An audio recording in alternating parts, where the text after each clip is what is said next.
Baik, Assalamualaikum warahmatullahi wabarakatuh. Saya Hanifah Yoga Pratama dengan NIM 226121192. Di sini saya akan menjawab pertanyaan nomor 1. Nah, jadi dalam studi Islam itu ada banyak cara untuk memahami bagaimana Islam itu hadir di dalam kehidupan manusia. Nah, tiga pendekatan yang sering digunakan itu adalah pendekatan budaya, antropologis, dan juga sosiologis. Jadi ketiga pendekatan ini tuh punya fokus dan cara pandang yang berbeda.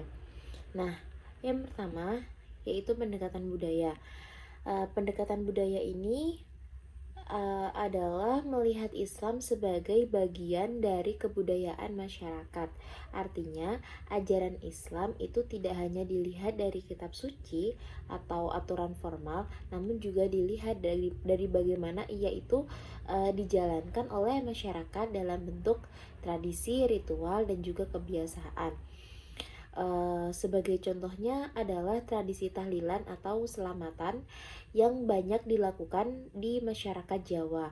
Jadi walaupun tidak tertulis secara langsung dalam Al-Quran dan hadis, namun tradisi yang dijalankan sebagai bagian dari rasa syukur atau mendoakan orang yang sudah meninggal itu dianggap sebagai bentuk pengamalan nilai Islam dalam budaya lokal.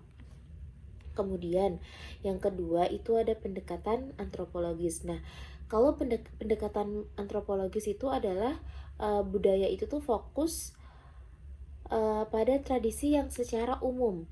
Nah, pendekatan antropologis itu lebih mendalam, yaitu mempelajari makna dari simbol di balik sebuah perilaku dan praktik keagamaan. Jadi pendekatan antropologis ini tuh melihat Islam melalui cara hidup sehari-hari, termasuk simbol-simbol agama yang digunakan.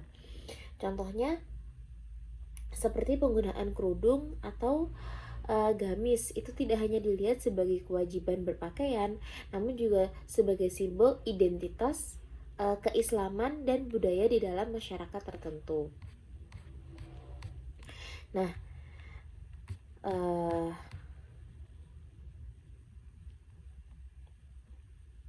kemudian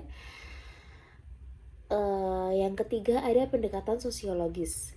Nah, pendekatan sosiologis ini tuh pendekatan yang memandang Islam itu sebagai bagian dari sebuah sistem sosial. Artinya Islam itu tidak hanya mempengaruhi pribadi, namun juga struktur sosial masyarakat seperti pada pendidikan, politik maupun ekonomi. Contoh implementasinya itu seperti keterlibatan NU Nahdlatul Ulama dan juga Muhammadiyah dalam mendirikan sebuah sekolah, rumah sakit, dan berperan aktif di dalam dunia politik. Nah, hal ini tuh juga menunjukkan bahwa ajaran Islam itu memberi dampak dalam kehidupan masyarakat secara luas. Jadi, ketiga pendekatan ini tuh penting agar pemahaman kita tentang Islam itu tidak hanya sebatas tekstual saja, namun juga mencakup tentang kenyataan sosial dan juga budaya di mana tempat Islam itu dijalankan. Baik, sekian. Wassalamualaikum warahmatullahi wabarakatuh.